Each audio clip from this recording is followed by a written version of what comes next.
हे बघा आमची मम्मी, हे पप्पा आणि हे श्रुती दीदी आहे आणि हे आमची रिया माझी चुलत बहीण आणि हे मामी किंवा चुलतच बहीण आहे. Hi hello welcome back to my channel. मी सुप्रिया आणि सुप्रियाज ब्लॉगमध्ये तुमचं मनापासून स्वागत आहे.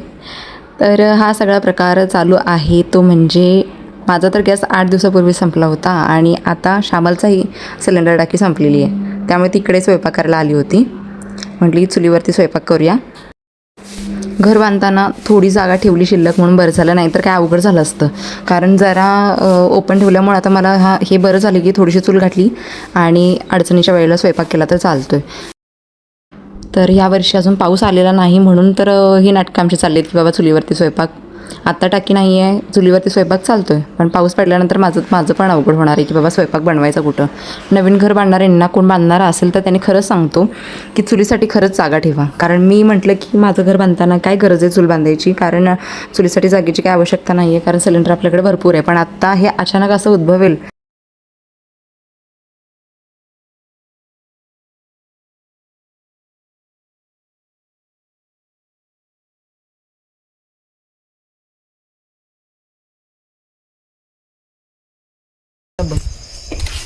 ठेवू का मम्मी, ते भाजायला लागले. त्याची हे आणून दिला की चाकू न घाल की दूर नको त्यात घाल. श्रुती तिथलं एक हे दे, चाकू त्यात घाल की. बसतानाच एकदम घेऊन बसायला लागते, तरी पण करतेस काय ना. मग माझे पण 8 दिवस गॅस संपलाय. मी काय केलं असेल सांगा. खरोखर सकाळ मला टेन्शन आली. सकाळचं काय नाही सांगतोय काय, अन्न सारखं तर शेणी गेला कसं तिने बाल्टी बनवली तसं आपण वरती अचानक गॅस संपल्यामुळे तिची पण श्यामाची पण पंचायत झाली आणि गॅस तर काय 45 दिवसाशिवाय मिळत नाही. आणि आता तिचं सारखं एक्स्ट्राचं जेवण होते, कारण कारखान्यावरती काम चालू आहे आणि कामगार वगैरे एक्स्ट्राचे येतात, बाकीचे बाहेरचे आहेत आणि त्यांना पण स्वयंपाक बनवायला लागतो. आणि बऱ्याच वेळेला एक्स्ट्रा जेवण झालेलं आहे, त्याच्यामुळे तिची लवकर गॅस टाकी संपली, त्यामुळे तिला पण प्रॉब्लेम आला. तर मस्त अशा श्रुतीने चपात्या बनवलेल्या तिकडे. खूप छान बनवते श्रुती चपात्या खरोखर. मध्ये पण एकदा आपल्या घरी आली होती त्यावेळेला रव्याच्या पोळ्या पण बनवल्या होत्या तिनं आणि चपात्या एकदम गोल गोल गोल बनवते. तर इकडे श्यामल दोडक्याची भाजी, चपाती आणि ती भाजी पुरलं नाही म्हणून पिठलं पण शेवटी बनवलं तिनं. मग तर ते सगळं जेवण बनवून तिला लवकर 9 वाजेपर्यंत कारखान्यावरती पोहोचवायचं होतं, त्यामुळे घाई गडबड चालली होती. आमटी भात वगैरे झाला होता, भाजी चपाती राहिली होती. आता पेटते. लाकूड असल्यावर तेवढा त्रास होत नाही अगं. लाकडं संपल्यात ग आमची. आम्ही गरीब माणसं होतो 8 दिवसापूर्वी. आता तुम्ही गरीब झालाय हो. तुम्ही गरीब झालाय हो. तुम्ही अजून जरा गरीब.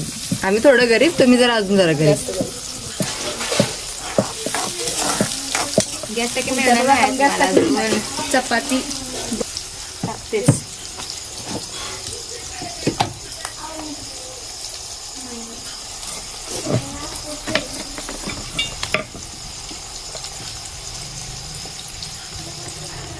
चपाती मस्त.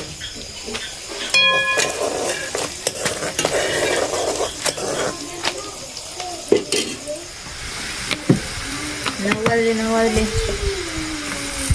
मोबाईल मध्ये रेंज आहे का तुझ्या? अगं किती उशीर फोन लावत माहिती मी सगळे असून तुम्हाला एक काळा पण फोन उचलला नाही. असं काय असेल आंटी? फोनच मगापासून सगळे म्हणायला लागला. फोनच लागला नाही तर आवाजच ऐकू. अगं रेंजचा प्रॉब्लेम होता ग, त्यामुळं.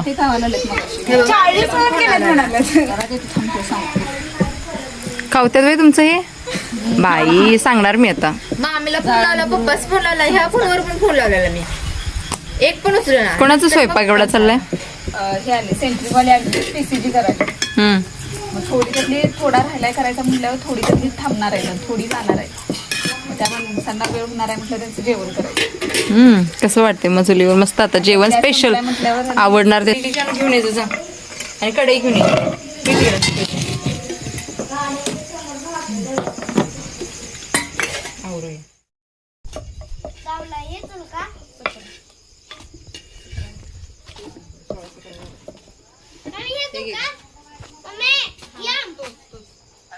हॅलो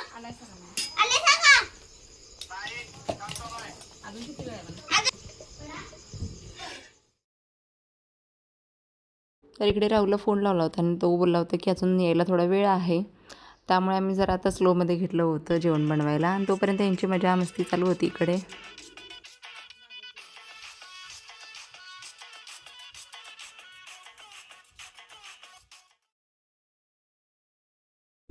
तर श्यामलचा सगळा स्वयंपाक आवरून दिला, फक्त तिचं पिठलं बनवायचं बाकी होतं आणि मीही मग आमच्या भाकरी बनवायला घेतल्या.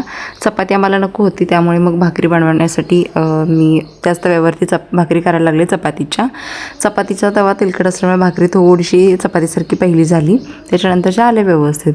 तर आरूने आमची चांगली सोय केली होती. वरती मी शेणी लाकडं वगैरे सगळं भरून ठेवलेले आहेत आणि सारखं वर खाली करावं लागतं म्हणून आरू इकडे टेरेसवरून बादली अशी दोरीला बांधली होती आणि त्याच्यामधून ना तो आम्हाला तो शेणी काढून देत होता. रोज तोच देतो वरून खाली मला काढून, म्हणजे वर जाण्याचा ताप होत नाही. तर याने चांगली उत्तम सोय अशी करून ठेवली होती आमची. तर इकडे माझ्या भाकरी पण बनवायला चालू होतं आणि हा बघा शेणी त्याच्यातून 2-2 सोडत होता. ताप नाही ग, वजव तुला नाही. दोन शिणी आणलं दोन शिणी रे. वड उचल वड घे वरती. पाणी काढा.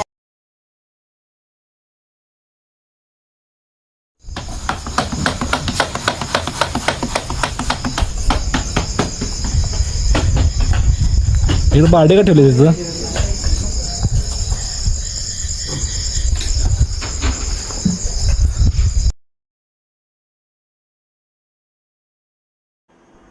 तर इकडे बागेत तुम्हाला कपडे दिसत असतील तर प्लीज कपड्यांच्याकडे आणि पसाऱ्याकडे इग्नोर करा, कारण मशीन परत लावलं होतं मगाशी आणि तीच कपडे आहेत, ही ओली आहेत. त्यामुळे 2दा मशीन झालं होतं, त्यामुळे बाहेरच कपडे ठेवले होते. नाहीतर तुम्हाला वाटेल की सकाळचेच कपडे आहेत. नाही, डबल मशीन लावल्यामुळे रात्री कपडे बाहेरच ठेवले होते.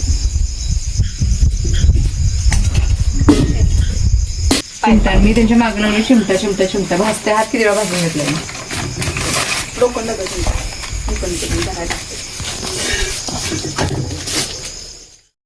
तर सगळं आवरल्यानंतर श्यामल तिचं स्वयंपाक वगैरे सगळं घेऊन गेली कारखान्यावरती, तिनं पोहोचवलं आणि इकडे आम्हीही सगळ्यांनी जेवण करून घेतलं. तर प्लीज चॅनलवरती कोण नवीन असाल त्यांनी प्लीज सबस्क्राईब करा, व्हिडिओला एक लाईक नक्की करा. तर चला भेटू नवीन एका उद्याच्या ब्लॉगमध्ये, तोपर्यंत बाय.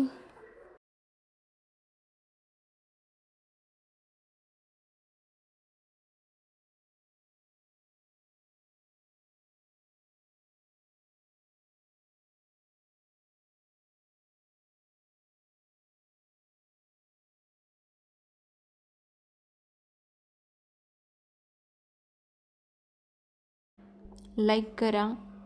तर चला भेटू उद्याच्या नवीन एका ब्लॉगमध्ये, तोपर्यंत बाय.